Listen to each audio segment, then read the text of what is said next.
Hello, my dear friends. Your host Shurma here. A very warm welcome to my art channel. I'm so glad you chose to stop by. Today, I have a fun project to share with you, wherein I would be sharing how to paint the lavender rose the easy way. Are you excited? I am. So, let's get started. Having said that, it would be a great idea if you choose to paint along with me. So here is the list of supplies I would be using today. Let's begin with chapter number 1, creating an awesome backdrop for the floral painting. At this moment, I have a few elements with me. The first one is a top folding white card base. It is around 5.9 by 4 inches in size. The next two elements are of the same size and they are just two pieces of white watercolor paper size 3.7 inches by 5.5 inches. The last element is a square piece of white watercolor paper and it is 3.5 inches in all four sides.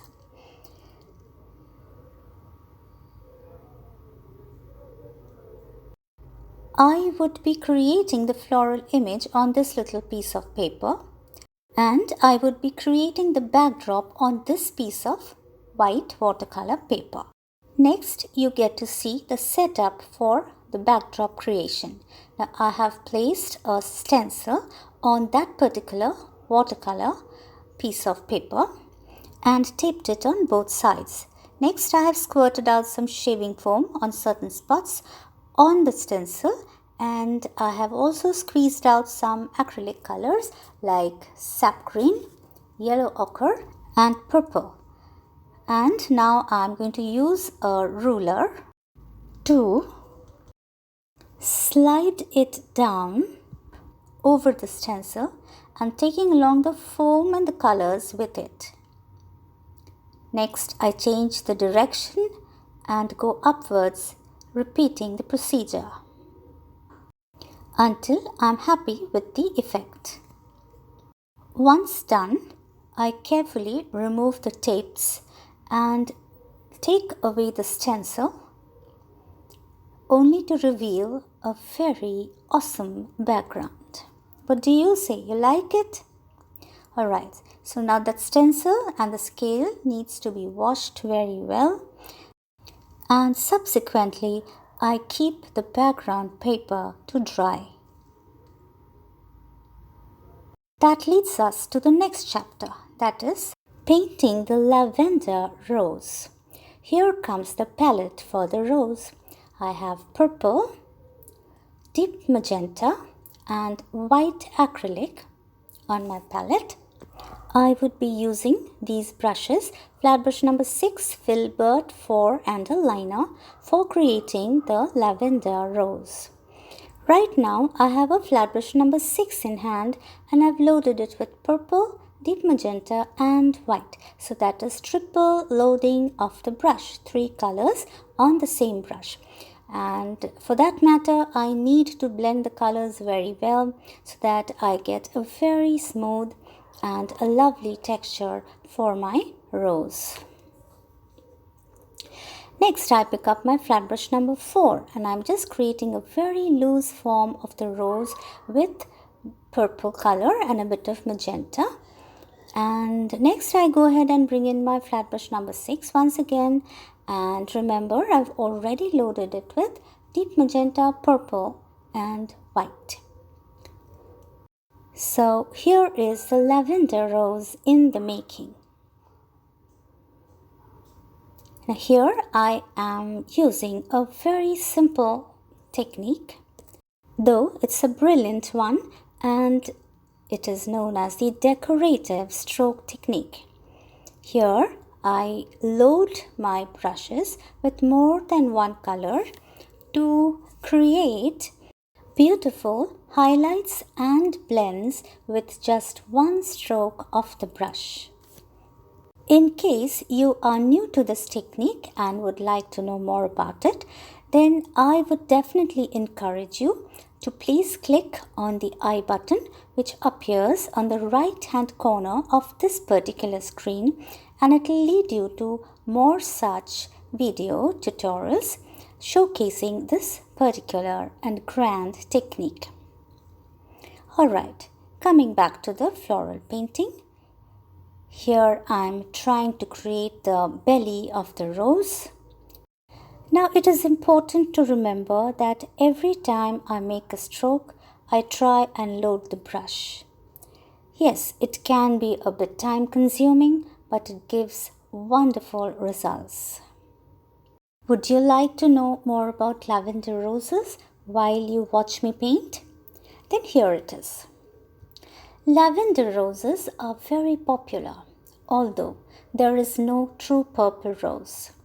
It was introduced in 1800s as a hybrid between standard European roses and a variety of roses from China.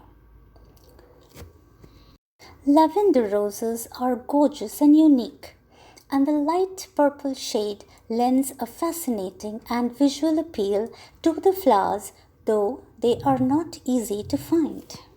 Lavender roses represent dignity, pride, success, and delight. The fact is, all roses are beautiful, whatever their color. It is said that real beauty is in the fragility of the petals of the rose. A rose that never wilts isn't a rose at all. But then, if you enjoy the fragrance of a rose, you must accept the thorns which it bears. So, take time to smell the roses. So here I am using my flat brush number 6 and trying to fix the petals on the bottom side of the rose, and I'm also adding some highlights on the way. And you can see that my brush is loaded with a whole lot of white acrylic.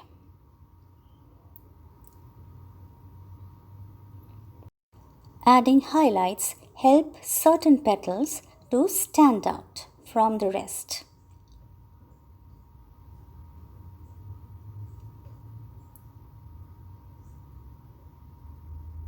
At this point, I have picked up my liner brush and I am trying to darken the shadow areas. That will give more depth to the painting. And here I am also trying to fix the center of the rose, and I will go ahead and add some more very fine petals to the central part of the rose. And for creating such intricate details, the liner brush is extremely handy.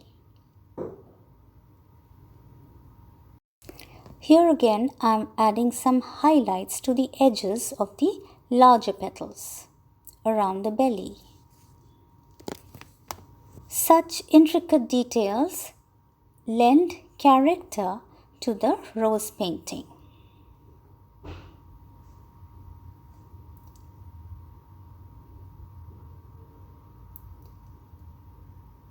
Now I'm back to fixing the lower petals of the rose. I keep going back and forth from one petal to the other until I'm totally satisfied with the play of light and dark colors. Some more final touches to the painting and the rose is ready. That leads us to the next chapter, that is creating the leaves. Well, here is the palette for the leaves.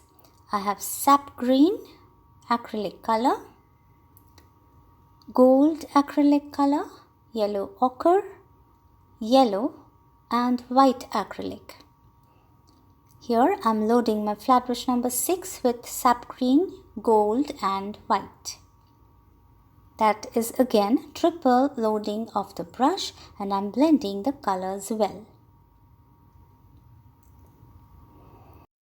I would be using some more brushes for the leaves.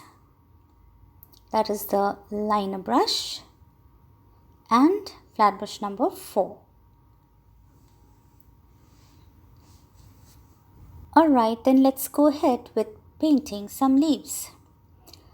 Now here is a little plate of acrylic retarder solution, and it helps to thin the acrylic colors by extending its drying time. I use it whenever I need it. Right now I'm using my flat brush number 4 and I have sap green on it, and I'm just painting along the edges of the rose. Here is a bit of yellow ochre as well, which I've added to the mix.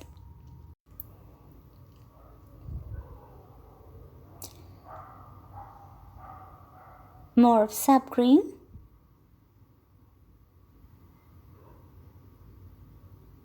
Once happy, I bring back my flat brush number 6 and I have already loaded it with sap green, white and a bit of yellow ochre.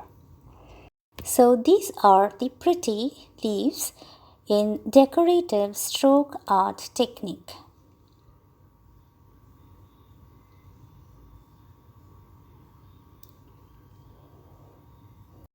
As the proportion of the colors change, the color of the leaves tend to vary.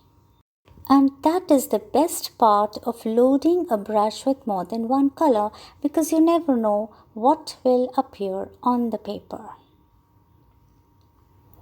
So every time it's a lovely surprise.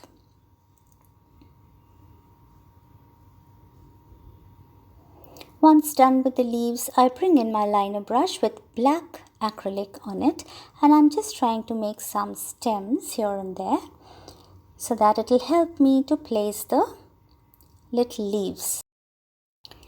So here is my flat brush number 4 with sap green and white on it, and I'm just randomly placing some small leaves here and there to create a little bunch.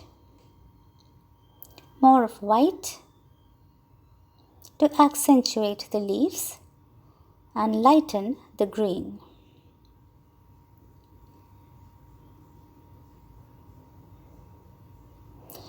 Next, I bring in my liner brush with yellow acrylic on it and create some flower sprays.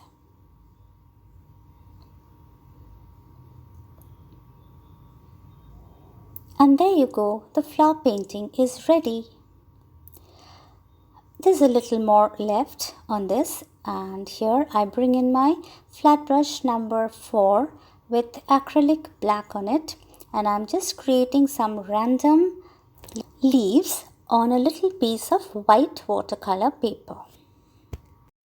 Now, dear friends, it's time to assemble the note card. Okay, so let's go through the elements. The white card base, the backdrop, the white piece with the sentiment, the floral painted panel, another little panel with black leaves, and I've added a strip of mirror gold paper.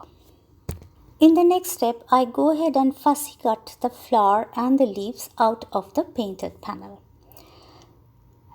And I've done the same with the black leaves as well. And when I put all of them together, this is how it looks. I am quite satisfied with the result, but friends, I would love to know from you, what are your thoughts on this particular note card, and did you enjoy watching me create the Lavender Rose painting? Please put down your thoughts in the comment box below, and it would be a delight to hear from you. Dear friends, it would be great if you would like to follow me on my social media handles as well, and it would give me great pleasure to be in touch with you.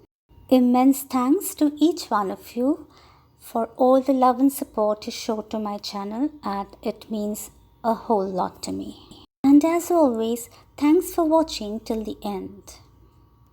Here are some of my past floral painting video tutorials. You might like them too. And I would be back very soon with more fun floral projects. And till then, stay tuned, take good care of yourself, and bye-bye.